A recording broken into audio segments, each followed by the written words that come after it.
Hello and welcome to the salubrious surrounds of Canterbury Racecourse with the ATC have kindly set us up a studio. The lounge, got a view. I could actually rent and live here, Mark. I'm living the track. I could do track work here. Oh no, I can't. You can't do the horses aren't allowed here, do they? Matt Taylor, Glenn Pollock, Mark Lamborn, hello there. Midweek Punters show because Kembla was on Monday. Kembla was Monday. Down here at Canterbury. Thanks for putting it back, boys. We'll suit Mark too, I suppose, did it? Yeah, cool. Perfect. All right, lovely. Now, mate, we'll start the show with its. I think it's a sad thing actually. With and there's plenty of news to get through too, which we have to get through quickly because obviously race meetings and that. But Grafton's today, Glenn. It's the start of the Ramornie.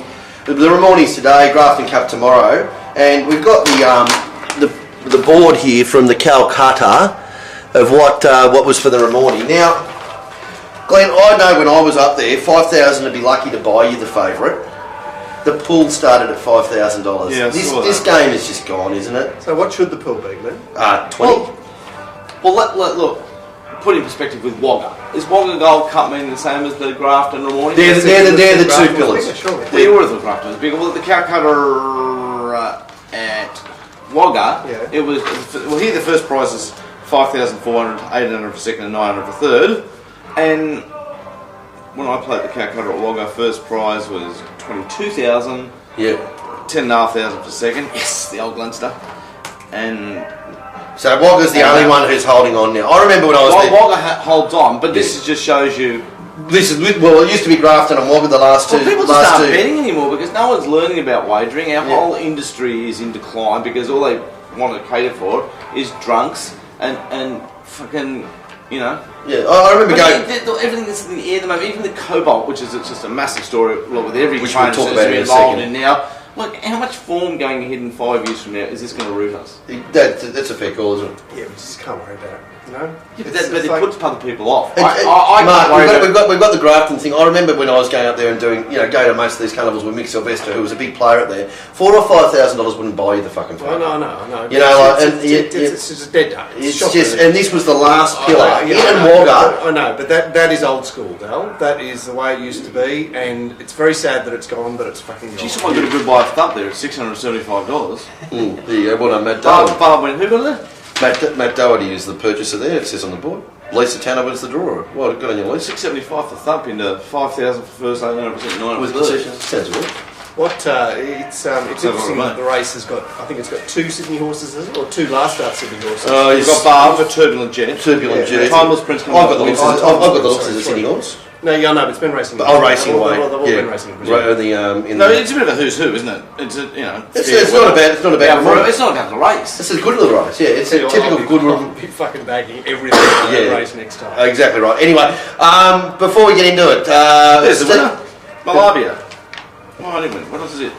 It's first up for new trainer Mario Caltabiano. Oh, it's a lovely race. Little race galloper. When it wins, we did do the show Wednesday morning. Beautiful. Okay, just business first. Men of the match. Huge week, boys. Apparently all went pretty strong. Well, you've tipped 4 winners on top. That's a great effort. The one that... But, the first 3 and they're all that. It was a good effort, Glenn. Don't scrunch your face. It was a good effort. Yeah, but I like to tip 8 winners. Yeah, okay. One to follow across the board. Matt was awesome. Yeah, they did. The guys in Melbourne. Aaron does the Sydney stuff. Tipped about 4 as well, including hard to hold. That's a good effort. Yeah, hard to hold. What a great leg that was for the first leg of the quaddie. Yeah, absolutely. He left Houseman out, which we did manage to find in the race profiles. But even Fletch and there they are. Like we've gone, just tipped 100%. Great. Warren was good with the man. Warren's rock solid. Yeah, he was about 100%. So everything's rosy. Snowy was 600%. Snowy tipped hard to hold as well too. So yeah, it was. Snowy? Nathan Snow, your mate, He left us, didn't he? No, he still does the tip 1 to follow tips, yeah. I didn't know that. Yeah, he still does the tip. We're referring easy here. Yeah, lovely. So, it's hard to get rid of. And John McLeod again only tipped a $12 winner on the Sunday service, didn't he? Yeah, that's right. Sunday morning, race 1, I sort of woke up and it was already run 1. Talking about sluts, because meaning us. Yeah. Did you read about that mad slut in America? What are you talking about? Well, that's just it, because Americans are like how mad they are. So she's banging the chief executive officer, like she's a 26-year-old Swedish intern. So she's banging the boss. I mean, that doesn't happen very often. Organisation. Oh, who cares? He's Don't a chief worry, executive. let's not go into names and that because we have been. No, it's on record. Yeah, She's banging the boss, yeah. and then all of a sudden the boss who's married thinks he's in love, and she starts to brush a bit because he's 43, she's 26, and he's probably a bit and she's legalist. yeah. And so he comes around to her place, finds her in bed with another bloke, like a 10 million in one chance or about an evens chance. Anyway, let's move on. So he's called her a slut. He put her on Facebook. She's a slut. Yeah. Around the office, she's a real slut. Yeah. She took him to court. Judge said she went to sue him for $1 billion. Only $1 billion. Judge gave her 23 million. Fuck. It's like one of our bets. Not bad. 23 million. We throw around $1 billion bets every day. So if you're out there, girls, and you want to get a quick get to America, get on your back. Then get on your back again. Get on your back again. Run into a bloke who calls you a slut. There's a precedence. There's 20 bid there. There's 20 million there. Fuck, I could nearly do a Kardashian bloke and have a sex change and get through all that for 23 million. That's a lot of money. That would be $1 billion to one. But that's a lot of money. Because I was talking about slut. You brought up sluts, and then Yeah. No, I just I didn't bring up sluts. We want the money to do what we've been doing, not to be in some other parallel existence. Yeah. All right, now did look cute. All right, more slutty stuff. Just because you brought up sluts, Glenn. Fletcher's. We're working towards the big thing with Fletcher, which will be Wednesday, Thursday, Friday, Saturday, Sunday. But starting this week will be Fletcher's Melbourne and Sydney service as well too. So Steve Fletcher. You'll get an email about it probably tomorrow. There'll be some special offers around it, but the usual prices for it, combine the two, 55 each state or 99 for the both. Text message and or chat room service coming through to you with Fletcher's thoughts on each race from Sydney and Melbourne. So that is Steve Fletcher, further in the team. You've got him by the proverbials, haven't you? You really got him working. Oh, no, well, that was always the plan, but it's just, we wanted to get that service started first, the Saturday service started next, and then the Wednesday, Thursday, Friday, Saturday, Sunday mega everywhere service. So more information on the site, and we'll have an email out. And as I said, there'll be a special offer with it, which may even involve some mounting guard mail and all that sort of stuff. But anyway, we'll move on with that now. Is that the oxygen? Is it for the service? What's that? Mounting guard mail. You can't breathe without it. It's hard to breathe without it. You just can't breathe without it. News of the week. Let's move. We're starting off shit. Let's go on. All right. Okay. All right. Now, the big issue that's come up yesterday is the alleged involvement of Matt Rudolph in the Cobalt case with Sam Kavanagh. Obviously, it's all alleged, and So we're precursor. Rudolph's position at the ATC is. Well, he hasn't. He's still working. He's general manager of racing. So At Racing New South Wales? ATC. So that makes him one of the executives at the ATC. So what does all this mean? So he's been issued a show cause notice, basically for being in. The crux of it is, I believe, speaking with Sam Kavanagh about getting involved in the Cobalt with him, or is it just one of those like nudge, nudge, wink, wink? I don't know. Well, we can't speculate on that because it's all alleged at the moment. That'll all come out in time. But so basically, it's nothing. Right. So how do we know about it? Well, it's been Racing New South Wales have issued a show cause notice. Right. So Nick Ashman's written about it. Is that right? I think someone from Racing New South Wales got wind, and there was a private investigation headed by. Now, what makes the complication is that obviously Matt Rudolph is the brother of Greg Rudolph, Greg Rudolph is the son-in-law of Ray Murray. What's it going to do?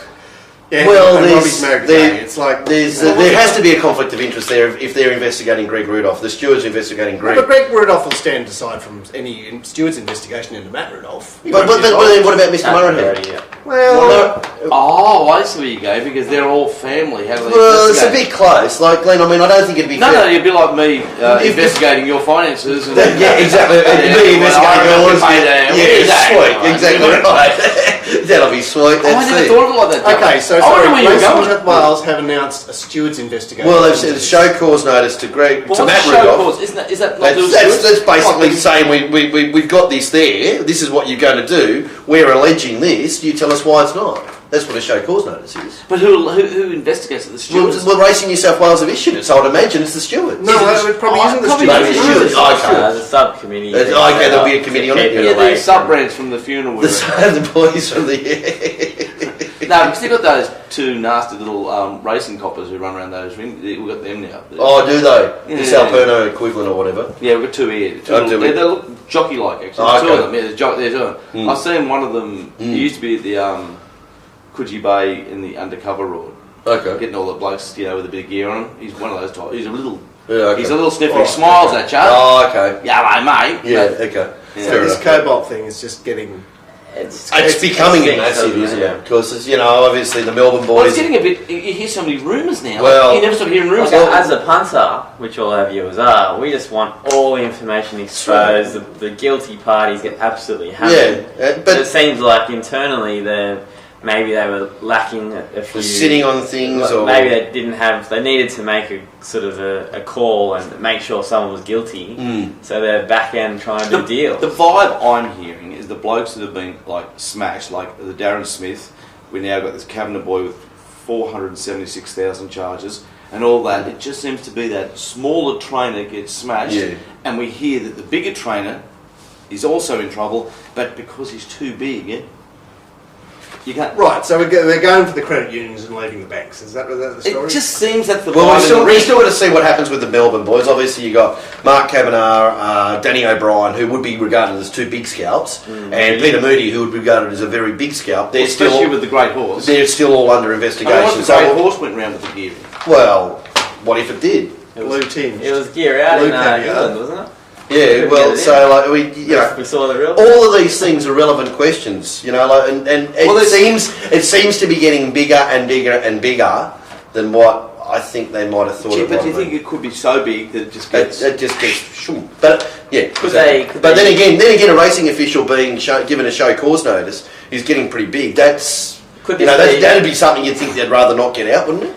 Could this be the end or an excuse to sort of Ray to step down and to finally move on? Do you think they might use this as get some new blood in, and this is a blind in the sand? We need a flash trainers. No, new stewards. New stewards, new administrative. There needs to be a flashpoint. Could Pete come out and say this is it? Bring back John Trek. Yes, he did find someone at a chance. he hated Itata, didn't he? No, it wasn't hated or somewhere. Yeah. I think it was the Sunshine Kid, wasn't it? The Sunshine Kid. Murray. He just took off and went camping in the hills in Tasmania. And 12 hours later, Shrek said, "Is that you in there, Rand?" Pretty good effort. What was old mate Malcolm Naden, who the bloke who was killing people and he hid in the bush and they couldn't find him? Yeah. Send in Shrek. Now, Now, the other joke was always sending the old horse trainer. Graham Rogerson, just saying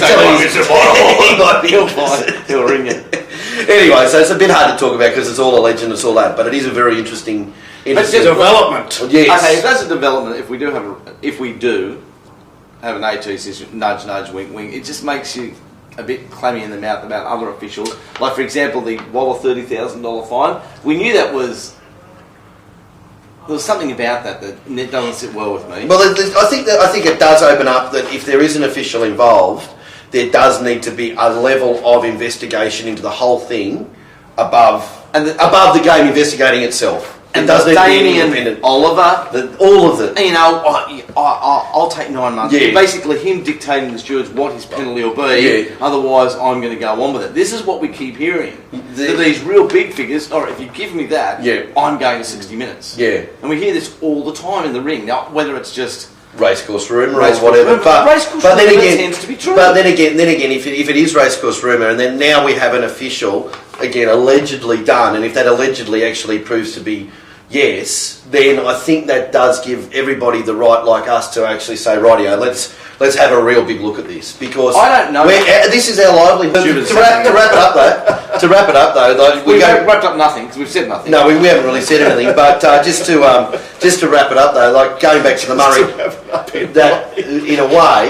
Right. The Murray Connellan thing, who did get he did get two or 3 years by Mr. Murray for having $20 bets, probably whatever. Honestly. Now, if you're an official and you've been found guilty of interfering with an inquiry into a drug positive, what's the equivalent fine?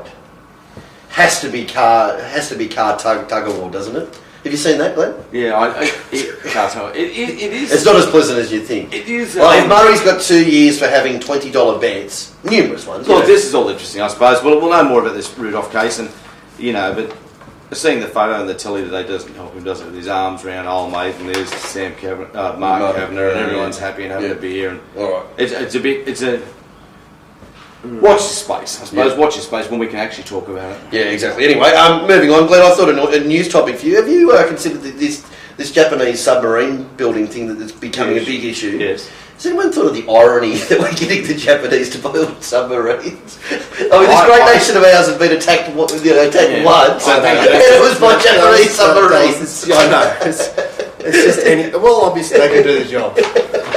Well, what about anywhere but Adelaide? Yeah. What about has anyone thought about if they've got in the walls?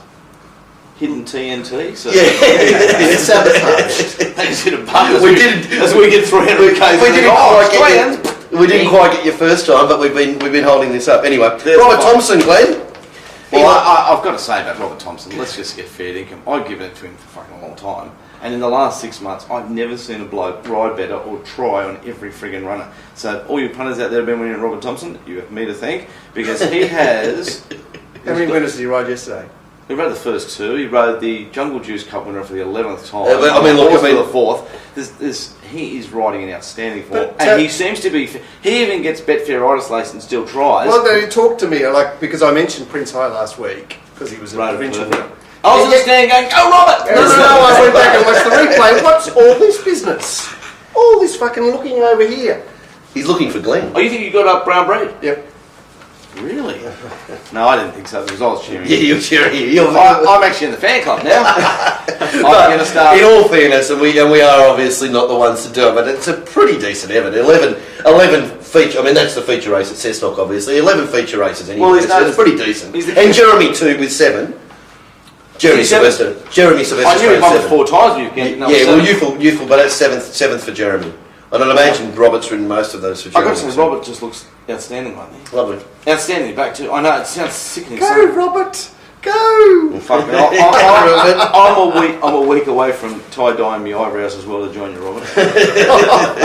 Kyle Hodges, Glenn. This is what about this is funny because you know the process of a lot. This is the best of the process of a lot of our better than all the other times. Oh yeah. Well, I go out in the bush. I go out all the bush meetings. And Cole just calls a lot of races particularly poorly. We even seen call horses that win the race that aren't the race, and poor punters take it over and one. But you go out there and you'll say to old mates like Hillary Cohen or like bookies. You'll come back from watching the race and you'll be blowing up.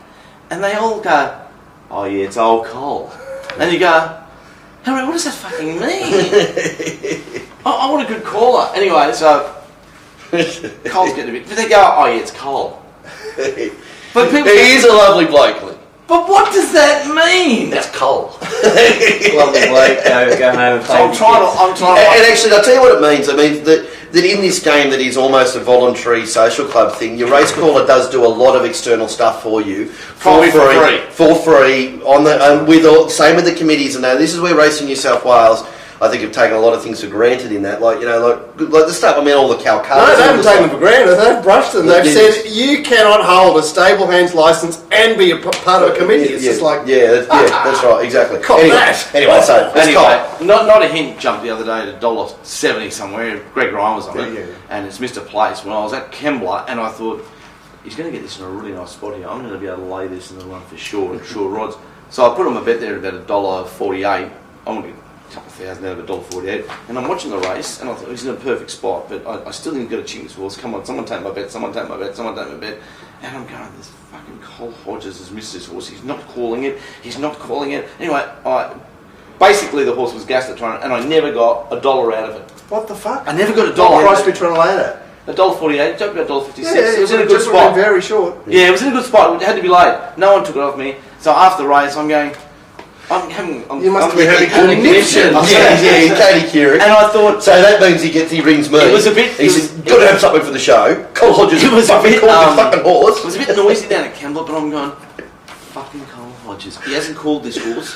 He's never mentioned its name. It's been in the perfect spot. It's a 2-to-1 on favourite. Yeah. He hasn't mentioned its name, and that's why I haven't laid it. It's because of him. There's no when you do something someone... He hasn't called it. So I rang Dalzak. You know, there was a $1.50 chance today. He never mentioned his name once. That's why I haven't laid it.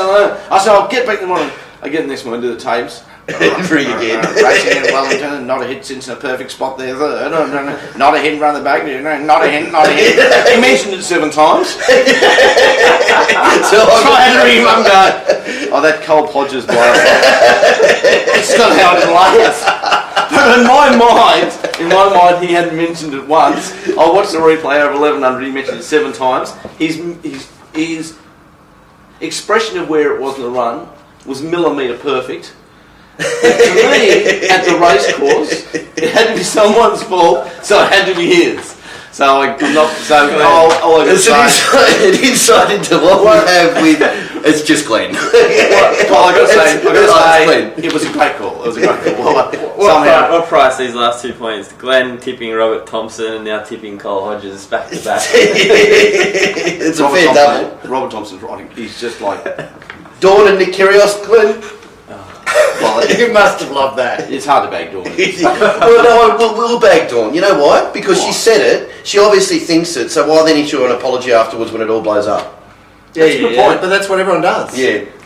She's right about this kid. He should go back to where he comes from. So. And you're not going to be issuing an apology.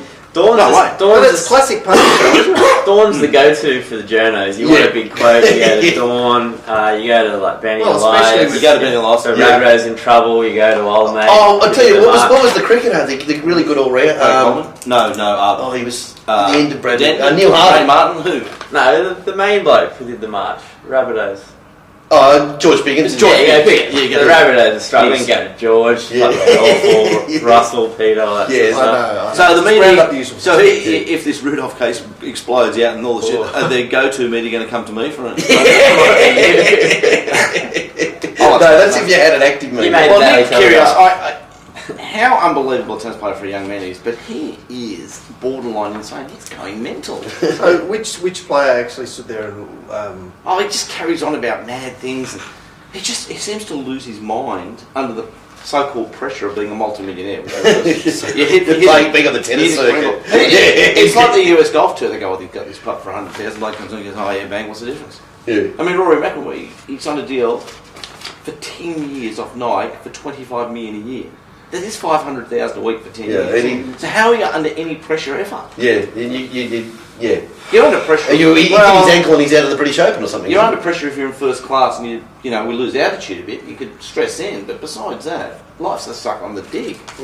Anyway, we'll move on to Rosehill Racing. Mark, the weird 8-metre rail spots, and it was a bit weird. Well, that day was bookended by races that belied the trend, because let's just look at what happened from races 2 to 7 there. Yes. In race 2, Sumako beat rails. Then in race 3, rails beat rails. Then in race 4, rails beat rails. Then in race 5, rails beat rails. Miniature finished 3rd, didn't sit on the rails. And then Footy Fan finished 4th. Then in race 6, rails beat rails. And then in race 7, rails beat rails. And then we came to the last. The roadblocks were in. The roadblocks were in play all of a sudden. Yeah. They did because go off the rails. Well, off the rails went to the lead, and off the rails is not happening. Well, they've probably gone too fast in front too, haven't they? I thought they haven't gone to the eye. They seem to go fast. Haven't they gone too? Well, I Vince hasn't. I haven't seen anything from Vince yet. No. Okay. Yeah. So basically, if you were wide on the day and your run was like... I don't understand the first and the last race. No, but I still think wider out in the track was the place to be. Who was the ones who were... Like, I think 50 Shades of Grey made half of its run way out wide. I still think way up. Nobody really sat on the rails. But nobody. That's what I'm talking about. But nobody actually got out into what the other fast lanes are way out Look, wide. whenever you see Christian Reith going, oh my God, I've just got to get this fucking rails run here. When you see that, you just know. It's like that track at Randwick where Transfer won the last race. Brody Loy was just hugging the rails saying, I can't get off the rails because I just watched a Boyd Lightning get off the rails and wouldn't be nice to get up underneath it. I cannot give this away. Well, so what's your point? Are you talking about from a form going forward, or was this a disgraceful track to bet on? Well, I think the 8-metre spot shouldn't be on Saturday, should it? Well, look, I suppose I'm a bit cranky because I developed this theory that there was a perfect rail, and then wider than that was anything goes. Yeah. And it hasn't been like that at Randwick, at Rosehill, and we'll see what happens today at Canterbury. Yeah, but I just don't think they've tried to get out there. But anyway, Winona was one of the ones that got off the road. She continues to do you favours, Glenn, doesn't she? Isn't this just awful what this girl's done? But they did fucking hand them. Just talking about girls. Work a bit hard. No, Too blue. Yeah. Horses like Dothraki, Mark, and a horse in Lord of the Sky, a bit of iffy commodities. When they don't find the right run, they just put the white flag up, don't they? Yeah, What was that? see, Dothraki and then Lord of the Sky. Lord of the Sky. Similar type Lord of thing. the Sky. Sprinter in Melbourne, similar type thing. What price did it go around? Oh, I don't know. Did it? I think it eased a little bit, but it's about the same price, even money 6 to 4. Did Lord of the Sky run second in the TJ Smith? Is that the horse? Yeah, that's the horse. Yeah. Ran second to At 80s. Yeah. Chautauqua. Yeah, What's but that? it was designated to get Dothraki's position, which was just zonk there, but Yeah. then sort of slowly to begin back, and then they Look, they are very iffy. I knew commodities, going into the race that Dothraki had none and Rook Road had none, Yeah. and they were both soft on the fair lake because they weren't going to find the rails. Yes. Yep. Fair enough. Beautiful. So you're saying rails. Fitness on wet tracks in the first mark, Van Breur and Serpent Safari. Well, what did he look like, Vanbrugh? Can I just say something? Please, Darren. Just shut up. Sometimes. He just went on and on and on about how easy this was in the ring, and even through the race he was saying it. Oh, this has been friendless in the ring, but it trialled so bloody good, but it's been friendless in the ring. He said it 20 times. He's absolutely. And we need to get Cole Hodges in Sydney. And to wrap up the day, Mark, the Pearl, well, I think my favourite Pearl, and we see it so often, is stayers saving ground, and you can times that by 100 when the fence is the place to be. And we saw it with Glenny Boy on Soviet Courage and Sir Mako. Yeah, Sir Mako. Well, not so much. It's Sir Mako, isn't it? Yeah, Sir Mako. But it was actually Ghost Protocol that was more in evidence than Sir Mako. But the 2400 metre race was golden, wasn't it? Yeah. I mean, you just saw them. You just saw them clinging like to the rails. Yeah. There was Glenny. He was just going to be in the finish from early in the race. Yeah. That's Glenn twice on Soviet Courage. He must have shares in it or something. I think Glenn's flying. Glenn's back. Glenn's back. Yeah. Wow. Glenn is back. What's happened? Well, Did they have a meeting? No, or something? they go have a little lick on the dark side, and they realise there's more money in being on the good side. Okay, fair enough. All right, beautiful. And there is. And should mention Allegria, huge run, Glenn, but it just needs Allegria just needs a dry track. And Well, it's a top class race. Yeah, it could. I mean, I know it's the flashing light run of the day and all that, and you're not going to like us saying it, but how much will this improve on a dry track? It's Half a dozen lengths. You need to explain why, because punters will look at this and go, Okay. well, hang on, she won first up in the heavy. I'll tell you why. That's the end of part one.